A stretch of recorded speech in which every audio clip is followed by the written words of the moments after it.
Okay, next up we have Town Under, a post-apocalyptic LitRPG, The System Apocalypse Australia, book number 1, written by Tao Wong and Katie Hanna. This is 487 pages, $4.99. It's available on Kindle Limited. Here's the author's description. What's worse than Australian wildlife? Mutated Australian wildlife. The system apocalypse has come to Australia, alternating native organisms and importing even more menacing creatures to the most dangerous continent on Earth. For Kira Kent, plant biologist, the system arrives while she's pulling an all-nighter at work with a pair of her kids in tow. Now, instead of the mundane parental concerns like childcare and paying the bills, she's got to figure out how to survive a world where already deadly flora and fauna have grown even more perilous. All while dealing with the minutiae of the system's pesky blue screens and levels, and somehow putting together a community of survivors to forge a safe zone to shelter her son and daughter. It almost makes her miss the PTA fundraising sales. Almost. There he goes. It's a cute little introduction. And then it goes on to describe that this is a kind of a side series in the System Apocalypse universe written by Tao Wong. And events start at the same time as the first book in the series, Life in the North, but they have their own thing. So it's still an original series. Okay. This is an entertaining story from a couple of my favorite authors. Tao Wong's flexible system apocalypse story universe lends itself well to being an expanding universe series. And what I mean by that is that other authors, either co-writing or writing on their own, in an established universe. The main system apocalypse series by Tao Wong is coming to an end. I believe the last book is coming out relatively soon, or has. And that'll be the end of that main series. But because the authors put so much work into all the world building and the rules and the events that happen there, it makes it very easy to actually have other people come in and write their own original stories and kind of build out your world more, because the main series only takes place in a very small portion, well, relatively small portion of North America. And so there's a whole lot of the rest of the world for other stories to take place. And this is one of those stories. It takes place in Australia.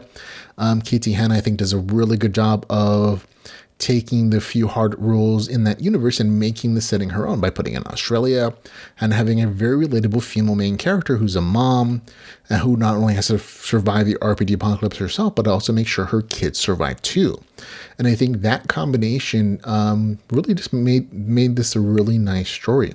It's a fairly slice of life story because you're just, again, following somebody who's surviving the RPG apocalypse, doing quests, and going through those conflicts. There's regular action. There is some town building. I think there's probably going to be more in the second book. But there's still good class progression from both the main character and some of the side characters, and including one of her kids. And so all the things you liked about the regular System Apocalypse universe, like the big variety of classes and the flexible system that allows for that variety, all that exists here.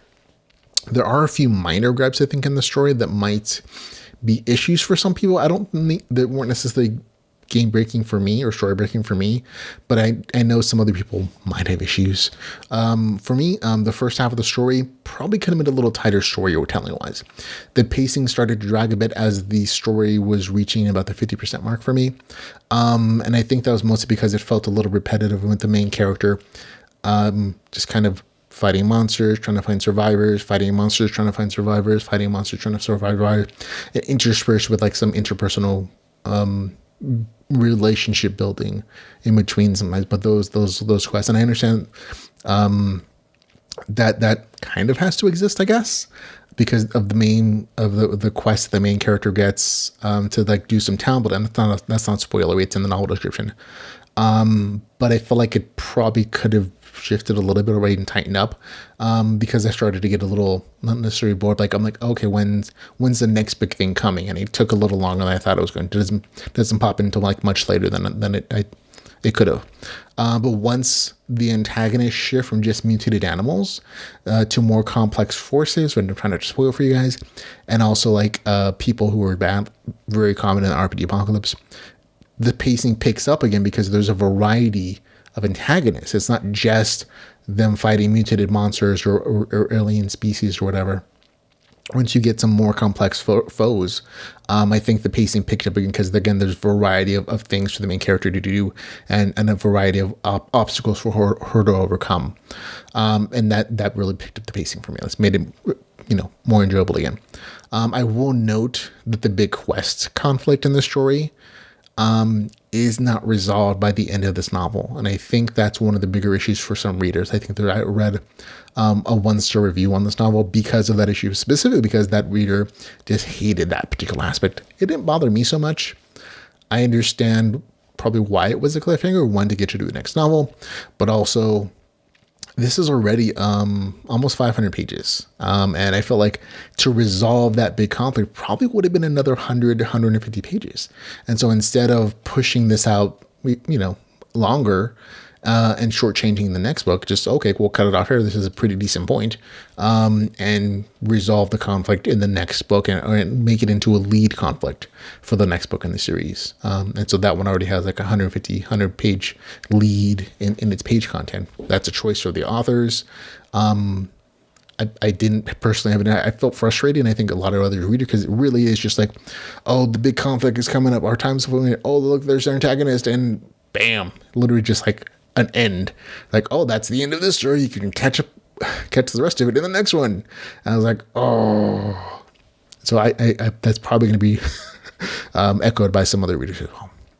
So overall, good stuff. Aside from those minor things, this is still an entertaining story. I think it's my favorite from Katie Hanna. The RPG stuff is in line what you would expect if you've read the other System Apocalypse series. If you haven't, and this is your first introduction into the universe, you'll probably feel really nice about the RPG system. It allows for a lot of variety of classes. Like each person almost has their own unique class. There's a lot of good class progression here. The main character is smart and she uses her powers and mixes them very well. So all that stuff is really nicely done. And there's lots of numbers and notifications on that, on that side of things. And I said the main character was very relatable. Had a really nice time with her as a character. Being a parent, I was like, I could absolutely feel like, oh, these issues, these relationships with her kids and those worries felt very realistic. And I liked that aspect of it as well, because it made her triumphs and her obstacles feel very important. And they felt like they had real issues, which made the story feel just more vibrant, for me at least. Overall, good stuff. Again, get the score of 7.7 out of 10. That's Town Under a Post-Apocalyptic LitRPG, the System Apocalypse Australia, book number 1, with the score of 7.7 out of 10.